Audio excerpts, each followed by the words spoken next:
Hello বন্ধুরা, প্রিয়া ক্রিয়েশনে তোমাদের সবাইকে স্বাগত জানিয়ে আজকে ভিডিও শুরু করছি। প্রত্যেক বছর ভাদ্র মাসের শুক্লপক্ষের অষ্টমী তিথিতে রাধা অষ্টমী পালন করা হয়। আর এইটা মানা হয় যে কৃষ্ণ জন্মাষ্টমী পালন করলে অতি অবশ্যই রাধা অষ্টমী পালন করতে হবে।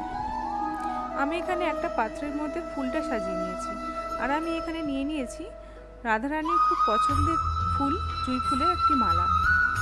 এখানে আমি আরেকটা পাত্রে ফল সাজিয়ে নিয়েছি। এখানে আমি নিয়ে নিয়েছি 5 রকমের ফল। ফলের মধ্যে আতা কিন্তু রাধারানীর খুব প্রিয় একটি ফল। তোমরা অবশ্যই চেষ্টা করবে একটি আতা দেওয়ার। এখানে মিষ্টির মধ্যে নিয়ে নিয়েছি আমি এখানে দুধের মিষ্টি। রাধাকৃষ্ণের অভিষেক করানোর জন্য আমি এখানে আরেকটা পাত্রে নিয়ে নিয়েছি কাঁচা দুধ, ঘি, মধু, কর্পূর ও গঙ্গা জল, কিন্তু গঙ্গা জলটা আমি এখানে রাখতে ভুলে গেছি। আরও কিছু ভোগ সাজিয়ে নিয়েছি। এখানে নিয়ে নিয়েছি বাতাসা, চিড়ে, মুরগি। আরেকটি পাত্রে নিয়ে নিয়েছি আট ভাজা। এখানে অভিষেক করানোর জন্য একটা পাত্র নিয়েছি। পাত্রের মধ্যে আমি শ্বেত চন্দন দিয়ে পদ্ম এঁকে নিয়েছি। অভিষেক শুরু করার আগে একটু হাতে গঙ্গা জল নিয়ে 3 বার মুখে ছিটিয়ে বলতে হবে নম বিষ্ণু, নম বিষ্ণু, নম বিষ্ণু।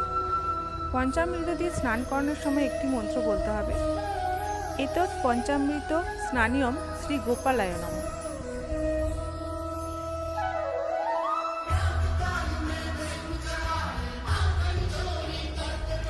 রাধাকৃষ্ণকে অভিষেক করানোর সময়ও একটি মন্ত্র বলতে হবে, এতৎ স্নানিয়ম শ্রী রাধাকৃষ্ণায় নমঃ।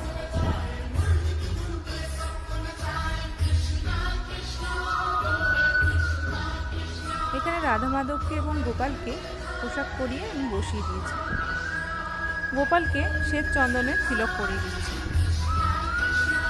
কৃষ্ণ ঠাকুরকেও শ্বেত চন্দনের তিলক পরিয়ে দিচ্ছি। রাধারানীকে সিঁদুরের তিলক পরিয়ে দিচ্ছি। এখানে রাধা মাধবকে নতুন বস্ত্র হিসেবে দিয়েছি মৌলি সুতো এবং জুঁই ফুলের মালা পরিয়ে দিয়েছি। এখানে আমি রাধা মাধবকে অর্ঘ্য নিবেদন করছি। ইদং অর্ঘ্যং রাধাকৃষ্ণায় নমো নমঃ। এসো সচন্দন গন্ধ পুষ্পাঞ্জলি, এই মন্ত্রটি বলে আমি এই পদ্ধতিটি রাধা মাধবকে সমর্পণ করছি।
কেমন লাগলো অবশ্যই আমাকে কমেন্ট করে জানিও।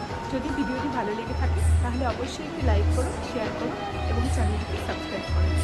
সবাই খুব ভালো থেকো। ফিরে আসছি আবার একটি নতুন ব্লগ নিয়ে। ততক্ষণের জন্য